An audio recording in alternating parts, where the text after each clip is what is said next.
Hi everyone. तो आज इस पर्टिकुलर वीडियो में हम बात करेंगे इलेक्ट्रोकेमिकल सीरीज की। ये इलेक्ट्रोकेमिस्ट्री का सेकंड पार्ट होगा। यहाँ पर हमने गैल्वन सेल की बात की थी फर्स्ट वीडियो में।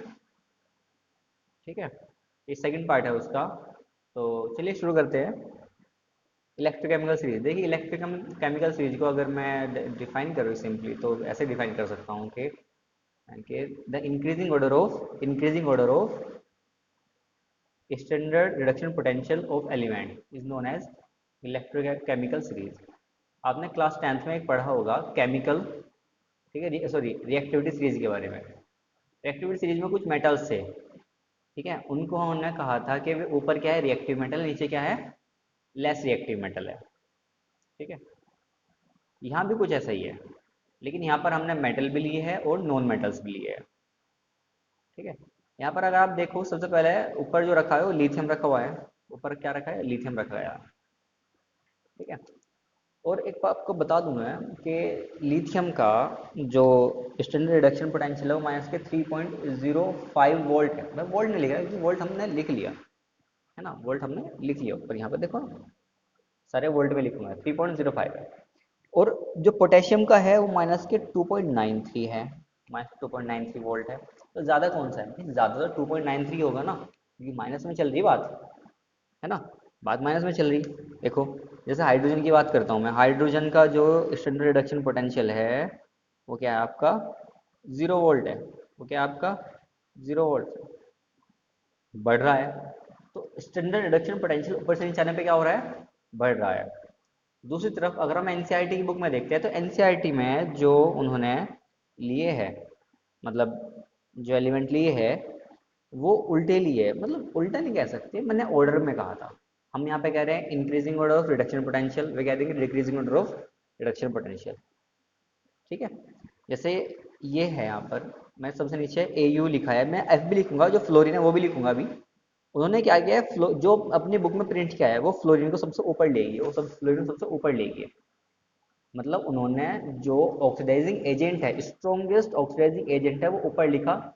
हमने क्या लिखा, स्ट्रॉन्गेस्ट रिड्यूसिंग एजेंट ऊपर लिखा। तो हम ऐसे कह देंगे कि रिडक्शन जो होगा, रिड्यूसिंग नेचर जो होगी वो ऊपर से नीचे आने पे क्या होगी, घटेगी। उन्होंने क्या लिखा कि जो रिड्यूसिंग नेचर होगी ऊपर से नीचे आने पे बढ़ेगी। बात तो एक ही है, तो आप चाहे स्टडी उसके अकॉर्डिंग करो चाहे इसके अकॉर्डिंग करो, एक ही बात है। कोई एक को फॉलो कर लो, काम हो जाएगा आपका। ठीक है, तो स्टैंडर्ड रिडक्शन पोटेंशियल लिथियम का -3.05, पोटेशियम का -2.93, बेरियम का जो होगा वो होगा आपका -2.90, जो कैल्शियम का होगा वो होगा आपका -2.87 वोल्ट में ही है। जो सोडियम का होगा, सोडियम का होगा आपका -2.71, -2.71। और जो मैग्नीशियम का होगा, देखिए मैग्नीशियम का होगा 2.37 वोल्ट। और आपका जो एल्यूमिनियम का होगा वो होगा 1.66 वोल्ट। और जो आपका Mn का होगा, Mn2 पॉजिटिव का, ध्यान दो मैंने Mn2 पॉजिटिव की बात करी। अगर मैं Mn को MnO4 नेगेटिव की टर्म में लेता हूँ, वहाँ पे Mn7 पॉजिटिव ऑक्सीडेशन स्टेट होगी, तो उसका रिडक्शन पोटेंशियल कुछ और होगा। ध्यान दो, मैं यहाँ पे केवल और केवल बात कर रहा हूँ Mn2 पॉजिटिव आयन की, तो इसका होगा -1.18 वोल्ट। ठीक है, जिंक का मोस्ट इंपॉर्टेंट है, आप याद भी रख सकते हो। वैसे ये आता है एग्जाम में, अगर इसके ऊपर सवाल आ रहा तो एग्जाम में आता है कि भाई इसका पोटेंशियल ये है, इसका पोटेंशियल ये है। ठीक है, तो जिंक का हमें याद रखना है -0.76, क्रोमियम 3 पॉजिटिव का होता है -0.74, और Fe2 पॉजिटिव का भी इंपॉर्टेंट है, आप याद रख सकते हो, कोई बात नहीं याद करने में, तो -0.44, कैडमियम का होता है -0.40, कोबाल्ट का होता है -0.28, बढ़ रहा है। निकिल का होता है, निकिल का भी इंपॉर्टेंट है, निकिल का होता है -0.25। मतलब निकिल और जिंक Fe इस तरह के एलिमेंट हैं, इनके इनके ऊपर न्यूमेरिकल बनते हैं। ठीक है, मोस्ट ऑफ बुक में इनके ऊपर न्यूमेरिकल बनते हैं। Sn का होता है -0.14, लेड का होता है -0.13, और हाइड्रोजन का मैंने आपको बता दिया। हाइड्रोजन, ध्यान दो मेरी बात, हाइड्रोजन को आपको याद रखना ही रखना है, इसका कोई ऑप्शन नहीं है। और एलिमेंट का रिडक्शन पोटेंशियल आपको बुक में मिल जाएगा, पेपर में मिल जाएगा जब क्वेश्चन आएगा, लेकिन कभी भी एग्जाम वाला हाइड्रोजन का नहीं देता, क्योंकि वो आपसे एक्सपेक्ट करता है कि आपको हाइड्रोजन को तो पता ही होगा। कितना होता है? जीरो। क्या होता है? जीरो। ओके। उसके बाद कॉपर का होता है प्लस के 0.34 वोल्ट। कॉपर क्या होगा? प्लस के 34 वोल्ट। कॉपर 2 पॉजिटिव का। माइनस में आ रहे थे सारे, प्लस वाला आया ना। इसकी एप्लीकेशन के बारे में बात करेंगे, सब कुछ चीज़ समझ में आएगी यहाँ पर आपको, चिंता ना करो। प्लस का 0.34। जो एफ है वहाँ पे Fe2 पॉजिटिव, यहाँ पे Fe है Fe3 पॉजिटिव। इसका एक मिनट रुकिए। अच्छा, ये कॉपर का होगा, यहाँ पे जो आयोडीन का होगा वो होगा 0.53। जो Fe का होगा यहाँ पे, Fe का होगा 0.77। ये प्लस में चल रहे भाई। Ag का होगा, Ag का भी इंपॉर्टेंट है, क्वेश्चन मिलते हैं इसके ऊपर।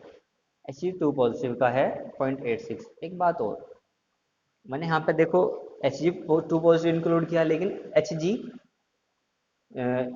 पॉजिटिव इंक्लूड किया, लेकिन Hg2 2 पॉजिटिव इंक्लूड नहीं किया। ठीक है, उसका पोटेंशियल अलग होगा। ठीक है, Br2 जो ब्रोमीन है इसका होगा, अब ये तो इलेक्ट्रोनेगेटिव एटम आ गया ना, 1.08 वोल्ट। क्लोरीन का होगा 1.36 वोल्ट। प्लेटिनम का होगा, वो होगा 1.20 वोल्ट।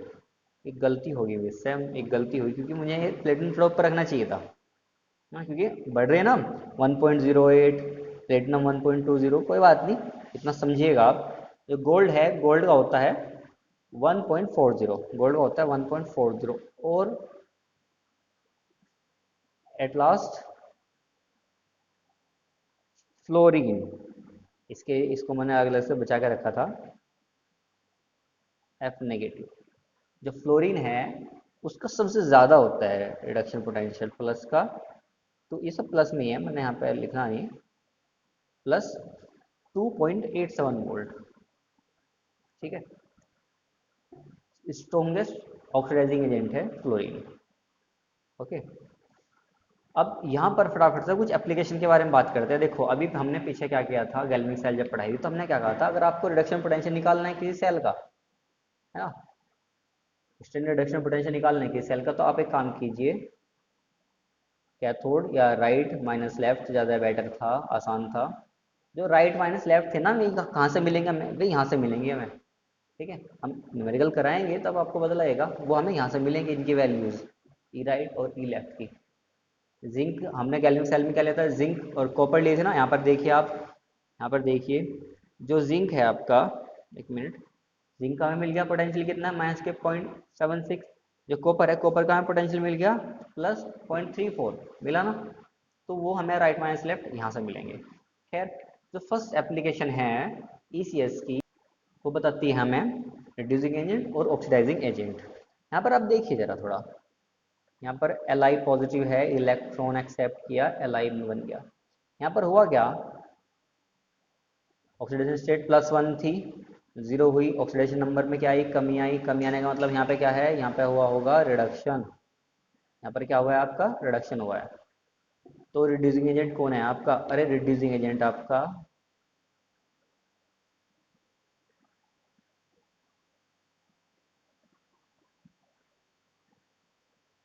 भाई यहाँ पे प्लस है, एक्सेप्ट हुआ, वो होगा आपका Li। आप इसको कुछ ऐसे समझिए, देखो, ये मुझे पता है थोड़ा, हम ऐसे देखते हैं ना, हम ऐसे देखते हैं, हमें सिखाया ऐसे ऐसे जाता है शुरू से ही, कि हमें लेफ्ट साइड वाले देखने हैं। कि अगर आप ऑक्सीडाइजिंग, आपको बताना होता ऑक्सीडाइजिंग एजेंट, अगर आपको ऑक्सीडाइजिंग एजेंट बताना होता तो आप फटाफट बताते हो, क्या होता आपका Li पॉजिटिव। क्योंकि लेफ्ट साइड में हम एकदम लिख सकते हैं इनको, अगर अगर हमें क्या कहा जाता है कि इधर से रिडक्शन हुआ है तो ऑक्सीडाइजिंग एजेंट छांटिए, तो हम एकदम पता लग जाता है ये वाला है। अब एक इस इक्वेशन को कुछ ऐसे देखिए, Li से क्या हुआ, Li पॉजिटिव। मैं फिर वही कहूँगा, यहाँ पे क्या हुआ, 0 हुई, +1 हुआ, ऑक्सीडेशन नंबर में क्या हुआ, इंक्रीमेंट हुआ, वहाँ पे डिक्रीमेंट हो रहा था, यहाँ पे क्या हुआ, इंक्रीमेंट हुआ। तो यहाँ पे इंक्रीमेंट हुआ तो यहाँ पे क्या होगा आपका, ऑक्सीडेशन। यहाँ पर ऑक्सीडेशन हुआ तो यहाँ पे Li क्या हुआ, यहाँ पे Li रिड्यूसिंग एजेंट हुआ ना। यहाँ पे Li क्या हुआ, रिड्यूसिंग एजेंट। दोनों एक ही बात थी, Li क्या हुआ यहाँ पे, रिड्यूसिंग एजेंट। ओके। अब मुझे यहाँ पे समझाना क्या है, एक्चुअली समझाना क्या है, देखो एलआई रिड्यूसिंग एजेंट है। जितने भी आपके एल्कली मेटल है, जैसे कि लिथियम, सोडियम, पोटेशियम, है ना, रुबीडियम, सीजियम, ये सब क्या है, इलेक्ट्रोपॉजिटिव एलिमेंट है, मतलब इलेक्ट्रॉन को आसानी से दे देते हैं। इलेक्ट्रोपॉजिटिव एलिमेंट है, इलेक्ट्रॉन को आसानी से दे देते हैं। ये अच्छे रिड्यूसिंग एजेंट है। ये Li पॉजिटिव, के पॉजिटिव, Na पॉजिटिव, है ना, ये क्या है, अच्छे रिड्यूसिंग एजेंट है। और इनमें से भी सबसे अच्छा रिड्यूसिंग एजेंट वो क्या है, लिथियम। वो क्या है आपका, लिथियम। ठीक है, ये क्या है आपका strongest reducing agent, strongest reducing agent. क्यों, क्यों, क्योंकि जो इसका रिडक्शन पोटेंशियल है वो क्या है, सबसे कम है। कितना, -3.05 वोल्ट। ठीक है, 3.05 वोल्ट। दूसरी तरफ Li पॉजिटिव क्या है आपका, ध्यान दो, ये बहुत ही ऐसी बात है, इग्नोर करते हैं बच्चे इसको, लेकिन मत कीजिए। Li क्या हुआ, स्ट्रॉन्गेस्ट रिड्यूसिंग एजेंट हुआ। तो Li पॉजिटिव क्या होगा, इतनी बात तो पक्की है, इतनी बात तो पक्की है कि ऑक्सीडाइजिंग एजेंट होगा। लेकिन कैसा, स्ट्रॉन्गेस्ट या वीकेस्ट, ये आपका वीकेस्ट ऑक्सीडाइजिंग एजेंट होगा। क्या होगा आपका, वीकेस्ट ऑक्सीडाइजिंग एजेंट होगा। ठीक है, क्योंकि Li की जो नेचर होगी वो इलेक्ट्रॉन देने की होगी। ठीक है, इलेक्ट्रॉन डोनेट करने की होगी। ऐसे ही अब हम ऑक्सीडाइजिंग एजेंट के बारे में बात करते हैं। अगर हम ऑक्सीडाइजिंग एजेंट की बात करते हैं, ध्यान दो, F की नेचर कैसी होगी, फ्लोरीन की नेचर कैसी होगी। यहाँ पर अगर यहाँ से देखते हैं अगर हम, तो फ्लोरीन की नेचर कैसी है इलेक्ट्रॉन लेने की है भाई, मोस्ट इलेक्ट्रोनेगेटिव एटम है। सारे एलिमेंट में जो फ्लोरीन है मोस्ट इलेक्ट्रोनेगेटिव एलिमेंट है, इलेक्ट्रॉन लेगा। ठीक है, यहाँ पर देखिए इसकी ऑक्सीडेशन नंबर 0 होती है, यहाँ पर -1 होगी, कमी हुई ना, 0 से -1 की कमी हुई, तो कमी होने पे क्या होगा, यहाँ पे वो रिडक्शन होता है। यहाँ पे क्या हुआ, रिडक्शन हुआ। फ्लोरीन क्या हुआ, फ्लोरीन तो ऑक्सीडाइजिंग एजेंट हुआ। फिलहाल हमें जानकारी मिल रही है इससे इतनी, फ्लोरीन, फ्लोरीन क्या हुआ, ऑक्सीडाइजिंग एजेंट हुआ। ठीक है, लेकिन स्ट्रॉन्गेस्ट ऑक्सीडाइजिंग एजेंट है फ्लोरीन। क्या ऑक्सीडाइजिंग एजेंट तो है, ये क्या है, स्ट्रॉन्गेस्ट ऑक्सीडाइजिंग एजेंट फ्लोरीन, मतलब फ्लोरीन का, ध्यान दो। ठीक है, क्यों, एक इसका रीजन ये भी कह सकते हैं कि इसका जो स्टैंडर्ड रिडक्शन पोटेंशियल है 2.87 है, मतलब ज़्यादा है, सबसे ज़्यादा है। तो यहाँ पर एक बात सोचने वाली है ये कि जो लिथियम है, जो लिथियम है उसका सबसे कम था, तो वो क्या था, स्ट्रॉन्गेस्ट रिड्यूसिंग एजेंट था। फ्लोरीन है, इसका जो रिडक्शन पोटेंशियल है सबसे ज़्यादा है। ई नोट में कहूँ अगर शॉर्ट में, ई नोट क्या है, इसका सबसे ज़्यादा है, तो एक अच्छा ऑक्सीडाइजिंग एजेंट है। मैं जनरली ये ना कह दूँ, मैं जनरली ये ना कह दूँ कि जैसे जैसे ई नोट बढ़ता है ऑक्सीडाइजिंग नेचर भी किसी एलिमेंट की बढ़ती है। ठीक है, ऑक्सीडाइजिंग नेचर भी किसी एलिमेंट की बढ़ती है। अच्छा, एक इसी बात को अगर हम और तरीके से कहें, यहाँ पर ऊपर क्या था, लिथियम, यहाँ पर नीचे क्या है, फ्लोरीन, है ना, फ्लोरीन है ना। तो हम ये भी कह सकते हैं on moving up down in ECS oxidising nature of element increases, means कि लिथियम और कैडमियम या कोई भी एलिमेंट उठा लो, लिथियम, और अगर मैं कोबाल्ट 2 पॉजिटिव की बात करता हूँ, लिथियम और कोबाल्ट 2 पॉजिटिव की बात करता हूँ, कोबाल्ट 2 पॉजिटिव की जो ऑक्सीडाइजिंग नेचर है वो लिथियम से ज़्यादा है। क्यों ज़्यादा है, क्योंकि इसका क्या है, माइनस के 3.05, बहुत कम है। इसका क्या है, कोबाल्ट का -2.28, जो कि काफ़ी ज़्यादा है, -3.05 के कंपेरिजन में। तो यहाँ पर लिथियम क्या हुआ, लिथियम क्या हुआ, strongest reducing agent. Li positive क्या हुआ, वीकेस्ट ऑक्सीडाइजिंग एजेंट। यहाँ पर क्या, ये क्या हुआ, स्ट्रॉन्गेस्ट ऑक्सीडाइजिंग एजेंट फ्लोरीन, और वीकेस्ट, वीकेस्ट रिड्यूसिंग एजेंट। अरे अगर मैं उल्टी बात करूँ इसकी, रिड्यूसिंग एजेंट F नेगेटिव की, इसकी उल्टी बात करूँ तो माइनस से 0 हो रहा, मतलब कि बढ़ रही है, तो क्या होगा, ऑक्सीडेशन। तो फ्लोरीन क्या हुआ, सॉरी F नेगेटिव क्या हुआ, फ्लोराइड आयन, वो रिड्यूसिंग एजेंट हुआ। लेकिन रिड्यूसिंग एजेंट कैसा, weakest reducing agent fluoride ion. Okay, weakest reducing agent fluoride ion. ठीक है, अब रिएक्टिविटी की बात भी कर लेते हैं, देखिए रिएक्टिविटी की बात भी कर लेते हैं। मुझे ECS चाहिए फिलहाल, क्या नाम, इसके बिना काम नहीं चलने का। हम बात करते हैं रिएक्टिविटी की भी। अगर आप ध्यान से देखते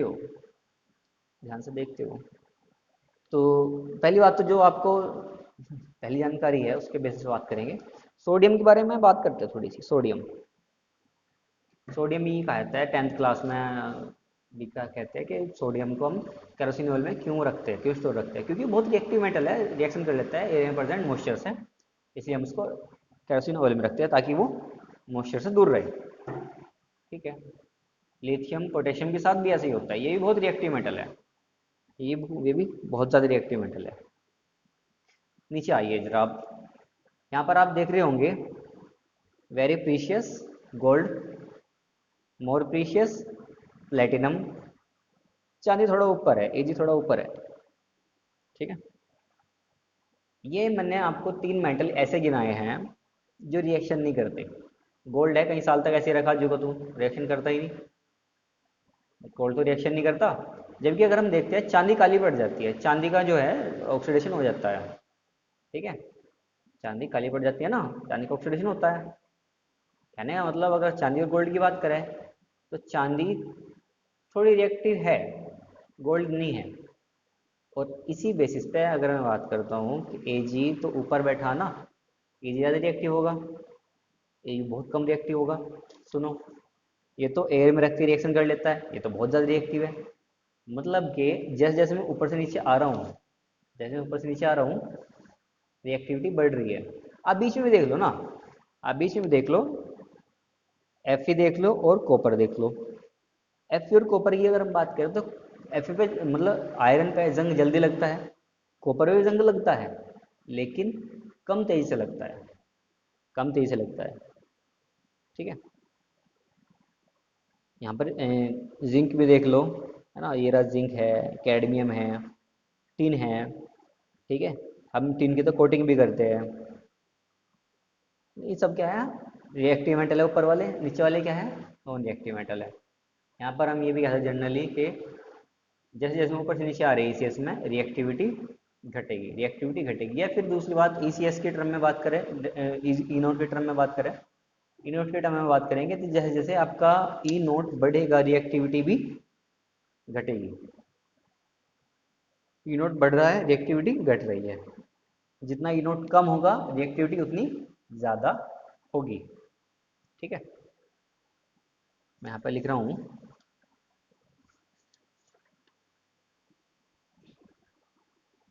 as we move up to down,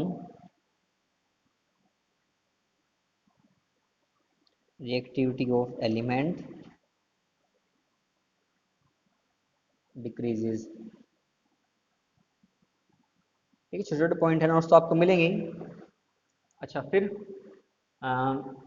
यहाँ पर कुछ मेटल्स है जो एसिड्स है, हाइड्रोजन को डिस्प्लेस करते हैं और कुछ नहीं करते। जैसे कॉपर की बात करूँ तो कॉपर नहीं करता, लेकिन अगर बात करता हूँ सोडियम की, जिंक की या फे की, वो कर देते हैं, क्योंकि इनका जो रिडक्शन पोटेंशियल है वो हाइड्रोजन से कम है, वो हाइड्रोजन से कम है, तो ये कर देते हैं। ठीक है। अगर मैं कोई मेटल लेता हूँ जो रिएक्टिव मेटल होगा और उसको किसी एसिड में डालता हूँ जैसे कि HCl, है ना, HNO3 H2SO4, तो रिएक्शन करेंगे एसिड से, और क्या मैंने एसिड केवल H पॉजिटिव लिया है, और अपना मेटल दूसरा हाइड्रोजन गैस वो रिलीज कर देंगे बाहर। ठीक है। यहाँ पर एग्जांपल से देख लीजिएगा भाई, यहाँ पर निकिल है, निकिल है, देखो यहाँ पर निकिल है। ठीक है। मैं यहाँ पर अगर आपसे कहूँ कि क्या आप HCl को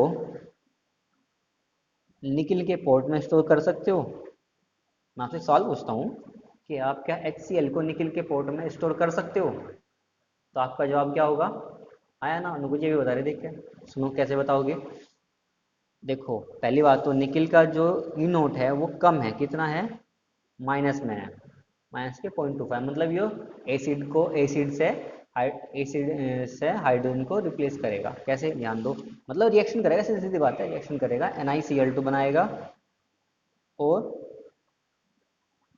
ठीक है, मतलब कि अगर मैं जनरली बात करूं, HCl तो Na को घोल रहा है, इस रिएक्शन में Na का तो अस्तित्व खत्म हो गया। HCl भाई निकल जो है HCl में घुल रहा है ना, तो कुछ टाइम तक रखोगे उसके बाद वो नीचे निकल जाएगा, इसलिए क्या है, नीचे को निकल जाएगा। ठीक है, मतलब नहीं कर सकते, स्टोर नहीं कर सकते। एक आपने छोटी क्लास में इक्वेशन पढ़ी होगी 9 10 10th क्लास में, कि जो आयरन है वो कॉपर सल्फेट के सॉल्यूशन से कॉपर को डिस्प्लेस कर देता है ना, डिस्प्लेसमेंट रिएक्शन पढ़ते थे। कॉपर और FeSO4, कॉपर कहाँ जम जाता है, ये वाला रेडनेस आ जाती है ना Fe की, जो Fe का बार लोगे, ठीक है, हमने छोटी क्लास में जब वीडियो बनाई है तो वहाँ पे दिखाया है ये करके। Fe कॉपर सल्फेट, ये कॉपर के ऊपर पॉजिटिव नहीं बच्चे, C+ कॉपर है। ऐसा क्यों हुआ, और जबकि ये रिएक्शन पॉसिबल नहीं होती, ये वाली रिएक्शन पॉसिबल नहीं होती, ऐसा क्यों? इसका जवाब भी ECS ही देगी, इसका जवाब भी ECS देगी। आप ध्यान दो जरा, मैंने पहले ऊपर वाली रिएक्शन कराई, हो गई है ना, Fe ने कॉपर को डिस्प्लेस कर दिया, क्यों? ध्यान दो, Fe का तो जो था ना E0 वो -0.44 था, जो कॉपर का E0 था वो +0.34 वोल्ट था, दिख रहा है ना, पॉइंट प्लस के 0.34 वोल्ट। या फिर मैं कहूँ कि कॉपर का ज़्यादा था, कॉपर का E0 ज़्यादा था, इसलिए वो डिस्प्लेस नहीं कर पाया यहाँ पर Fe को। यहाँ पर Fe का कम था E0, इसलिए इसने कॉपर को डिस्प्लेस कर दिया। या फिर मैं कहूँ Fe ज़्यादा रिएक्टिव है, Fe ज़्यादा रिएक्टिव है, इसलिए इसने कॉपर को डिस्प्लेस कर दिया। ठीक है, असल में देखो ECS ही पढ़ते हैं हम, लेकिन ECS को हम अलग अलग तरीकों से समझा सकते हैं, समझ सकते हैं। जैसे कुछ बच्चे याद रखेंगे कि Fe ऊपर है, ऊपर वाला नीचे को डिस्प्लेस कर देगा, लेकिन नीचे वाला ऊपर वाले को कर नहीं कर पाएगा, ठीक है, उसकी बात ठीक है। अब एक बच्चा याद रखेगा, दूसरा याद रखेगा कि जो Fe है, Fe का तो -0.44 है, Fe का तो जो Fe का है वो -0.44 है, और कॉपर का क्या है, कॉपर का +34 है, मतलब ज़्यादा है, तो कम वाला ज़्यादा कर सकता है, कम वाला ज़्यादा कर सकता है। अब एक बच्चा और है, वो भी आज कैसे याद रखेगा, वो याद रखेगा कि जो रिएक्टिव मेटल है वो कम रिएक्टिव मेटल को डिस्प्लेस कर देगा, सिंपल। तीनों ठीक है, लेकिन उनकी याद करने के तरीके अलग अलग है। ठीक है, याद करने के तरीके उनके अलग अलग है। ओके, नेक्स्ट देखते हैं हम थर्मल स्टेबिलिटी। थर्मल स्टेबिलिटी को भी अच्छे तरीके से एक्सप्लेन करती है ECS। यहाँ पर आप एलिमेंट देख लो Ag और Hg, Ag और Hg के मैं ऑक्साइड लेने वाला हूँ, Ag ये रहा और Hg आपका ये रहा, ठीक है, दोनों पास पास में ही है, ये रहा Hg भी और Ag भी रिएक्टिव मेटल है। अगर मैं इनके ऑक्साइड की बात करता हूँ, सिल्वर ऑक्साइड की बात करता हूँ, ये गलत हो Ag2O आना है यहाँ पे, सॉरी, सिल्वर ऑक्साइड की बात करता हूँ Ag2O, है ना। अगर मैं इसको हीट करता हूँ तो ये मुझे देगा Ag और ऑक्सीजन, ठीक है, सिल्वर देगा और ऑक्सीजन देगा, इसको बैलेंस कर लो, यहाँ पे एक है, ठीक है। Hg भी ऐसे ही करेगा, Hg भी ऐसा ही करेगा, ठीक है। लेकिन अगर मैं बाई चांस MgO की बात करता हूँ, मैं बाई चांस अगर Al2O3 की बात करता हूँ, है ना, तो ये हीट करने पे डिकम्पोज नहीं होंगे, ये हीट करने पे डिकम्पोज नहीं होंगे, नहीं होंगे, क्यों? क्योंकि जहाँ ये सब ऑक्साइड है, ठीक है, ये सब ऑक्साइड है, यहाँ पर Mg का जो E0 है वो ज़्यादा है, ठीक है। Al का भी ज़्यादा ही है, पास में बैठा है, Al का भी ज़्यादा ही है, Mg का Al का देख लीजिए ज़्यादा ही है, माइनस में है, ठीक है। तो मैं ये भी कह सकता हूँ जो आपके रिएक्टिव मेटल होंगे, रिएक्टिव मेटल के ऑक्साइड हीट करने पर डिकम्पोज नहीं होंगे, यहाँ पर क्या होगा, नो डिकम्पोजिशन।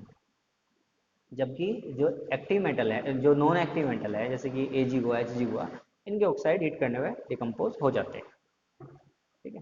देखिए फिलहाल हम ECS की वीडियो में इतने ही रखते हैं। आपको अगर ECS के बारे में कुछ सवाल हो तो आप स्कूल ग्रुप पर कांटेक्ट कर सकते हो।